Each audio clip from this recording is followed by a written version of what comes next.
Um, so we're here today with um,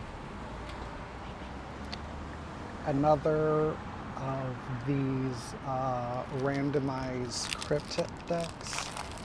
I'm uncertain whether the deck itself is randomized or just the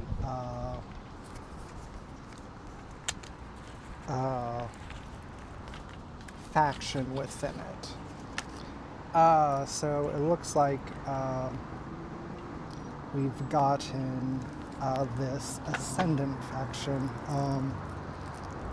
which is nice because the last two were, well, one was a random deck, one was a different product, but they were both normal human themed. So it's nice to sort of get a look at one of the different factions. I do think I do think this is actually a different printer than this. It's such a flimsy, and once again we get into something I really dislike. I mean, I guess it was for saving money, but like, you know, you go through and it's about 60%, well, 50% contemporary fantasy art, looks like about 20% anime, and then you'll have these random last 20% where it's just this reusing classical art, which I really didn't like that about the game. And if I knew about how much just incongruous feelings the art gave,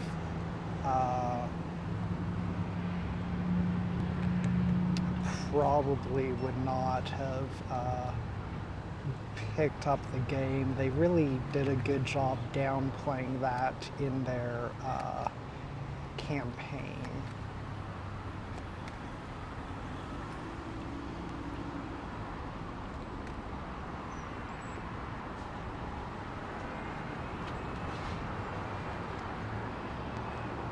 Also, this faction seems very discordant.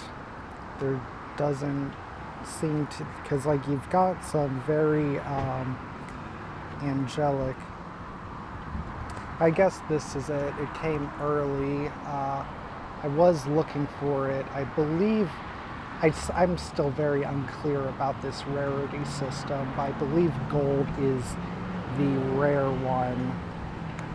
I wasn't seeing any. I knew we got at least one in the last of these that we opened. But yeah, it's just back to back. I'm not sure what the lore is, but very angelic, and then very demonic, or which I know undead are different. So I don't know. This is a very curious faction, since they don't seem very united. So then, well, looking through some stuff, I found these. These are I got these, oh, it's a pleasant surprise. I got these because these were about the cheapest, product at the time that interested me, because, I was collecting the sealed boxes, but I really wanted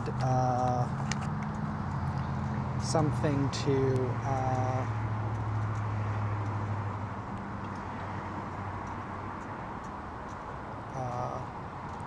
get my hands on to play.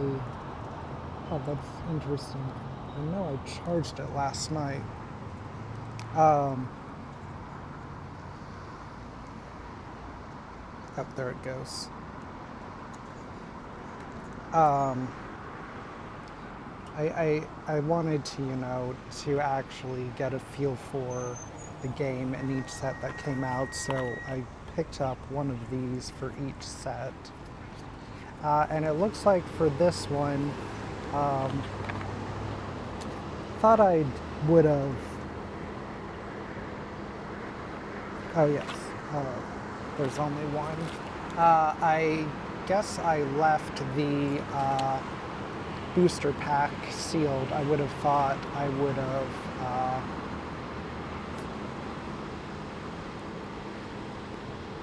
say what you will about MetaZoo and their business practices, but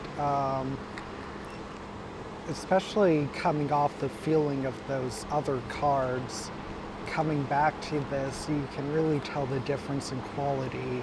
They really did know how to put together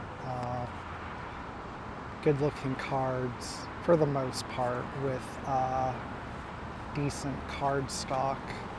It's just overall just competently put together.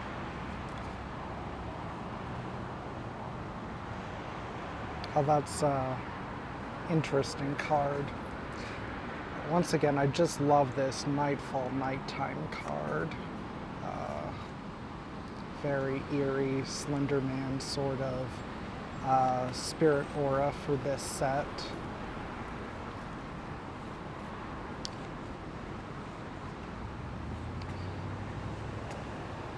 And then the face card for this deck.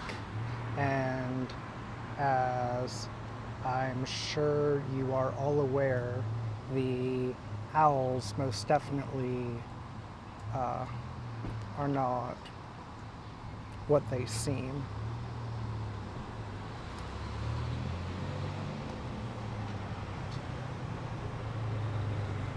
There it goes. Wasn't wanting to focus there for a second. Absolutely. And I was very surprised to learn. I had assumed that the randomized release decks were the same, since I thought this was a very nice touch, so that you could play this out of the box and still have a pristine copy. As you can see, these, I barely touched it, and there's some wear on that corner there. Oh.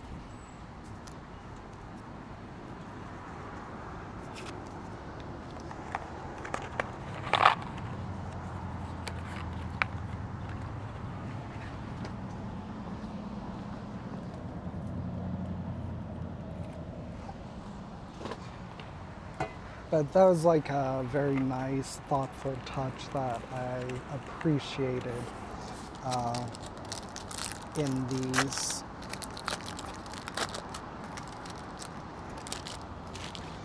And it came with one randomized Nightfall booster, so we'll take a look at that.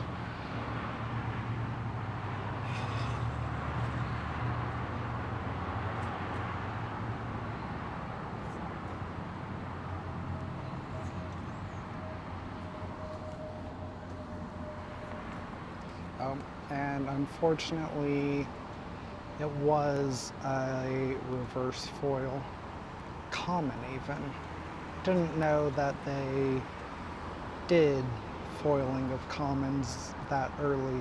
I thought it was a big deal later on. It must be some other change they made. I do love on these sort of ghost-like ones, I do love the reverse foiling on it, although the background, it's just sort of a cave. I don't really like that, but it really adds to like the haunting etherealness of not the biggest fan of this desert card. just a bit sort of grim. But so that is it for the Nightfall one.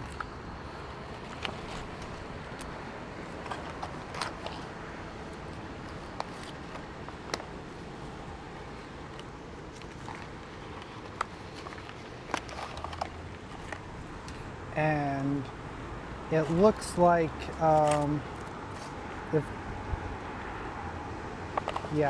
this one came with the booster pack too, but it looks like it's very interesting that Nightfall one, its coin, it seemed to have the Bell Witch on it, but this one is particular to this deck. I'm gonna take another look at that. That's curious because, yeah, I thought the coins did depict the face creature from the deck. Oh yeah, so that is not the Strychnine Owl. So that's very curious. I thought, no, I believe even in first edition they did that. So I wonder if that's some sort of mistake or just something unique to Nightfall, and then they decided to restart that again. So I'm gonna see if I can, okay, yeah, it looks like we've got probably what was in the booster pack first.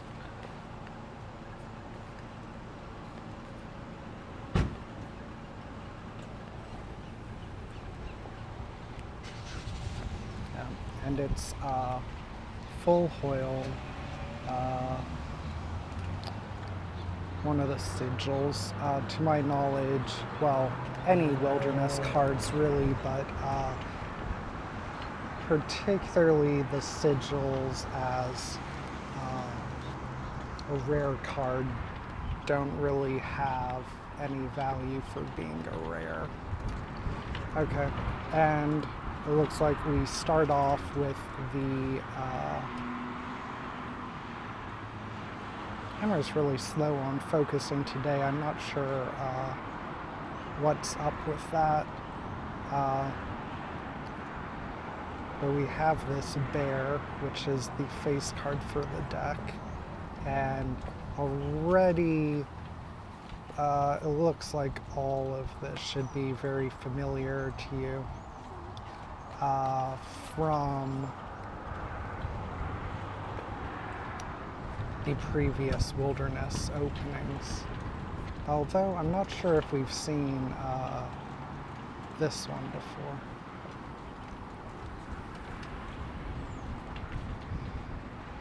Again, very disappointing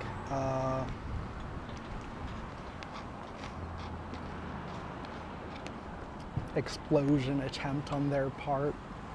Our everyone's favorite resident explosion expert would be left aghast at this pitiful explosion.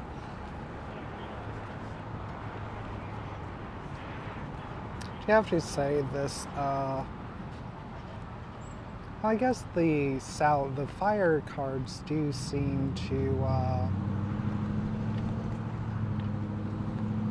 be very intense.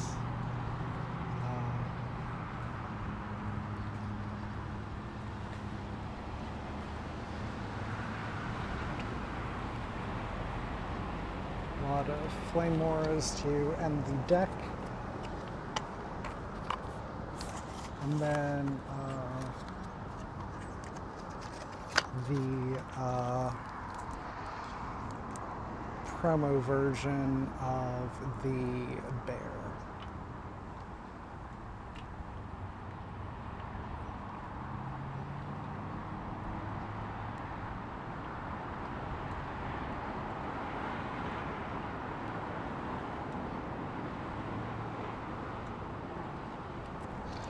But yeah, I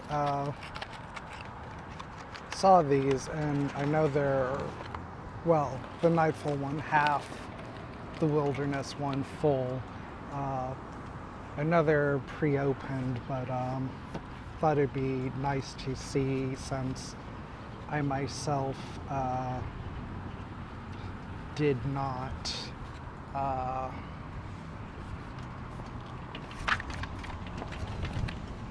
remember what was in them, aside from the non-randomized contents.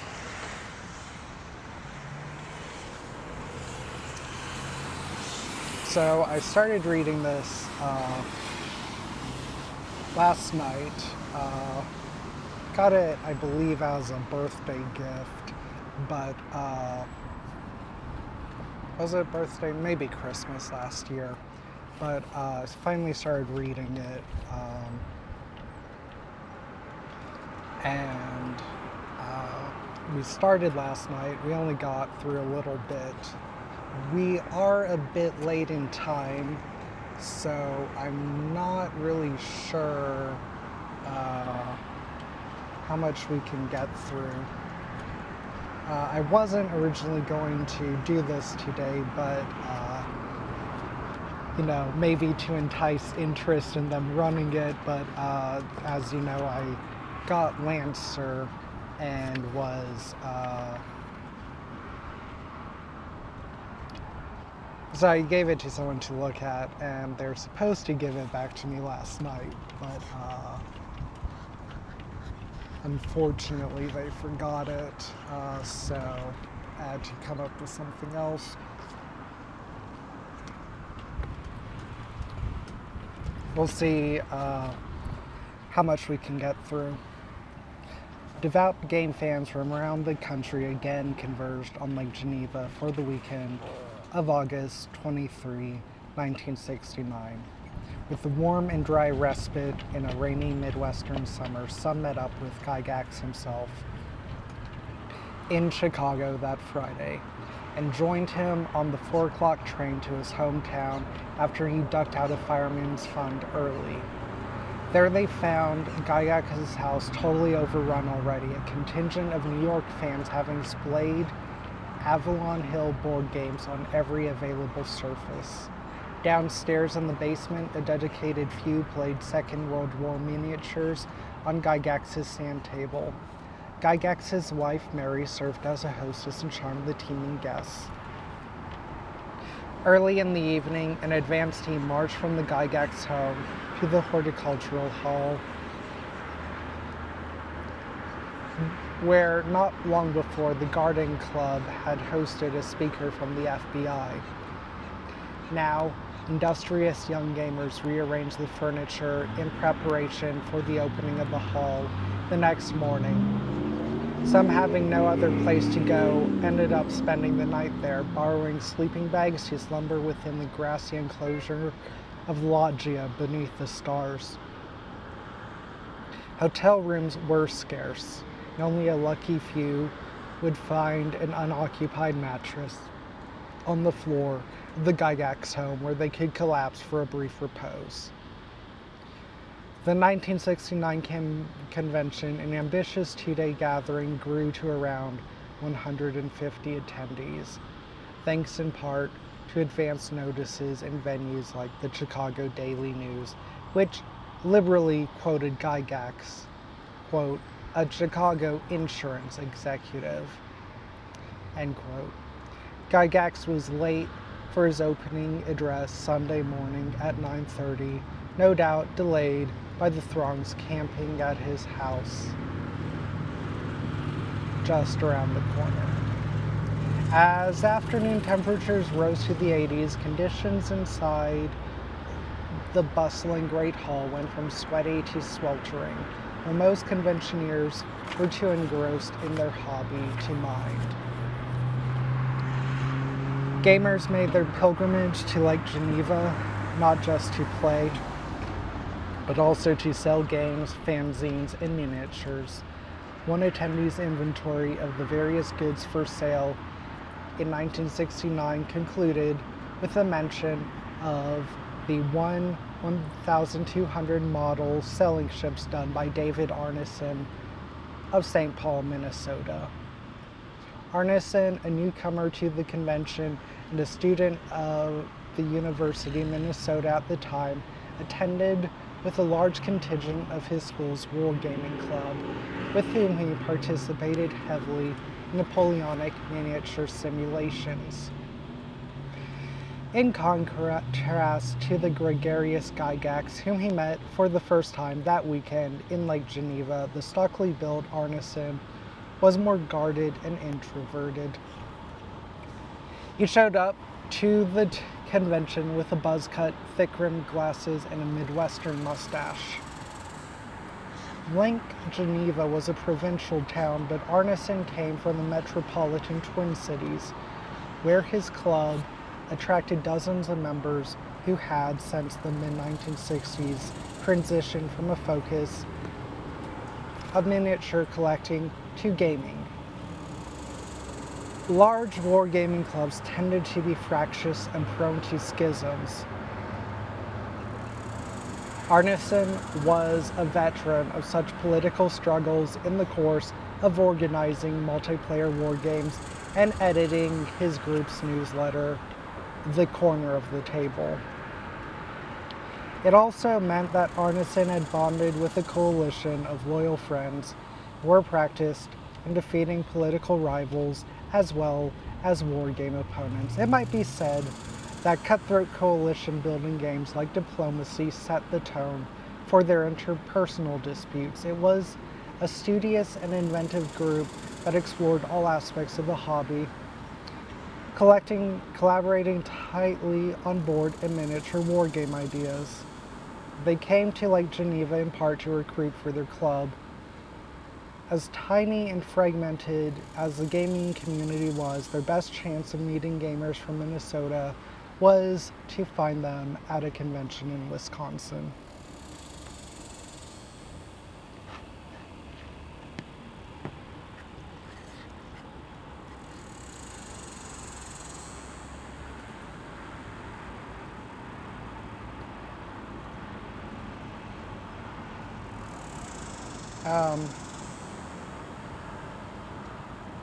I'm actually going to stop here. I had thought we would get through the cards quicker, so we're sort of left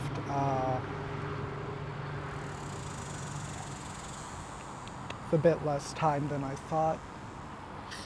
I also started a bit late today. Had a couple things to take care of. I most likely will be back on later tonight, and hopefully we can really get into and finish at least that second part.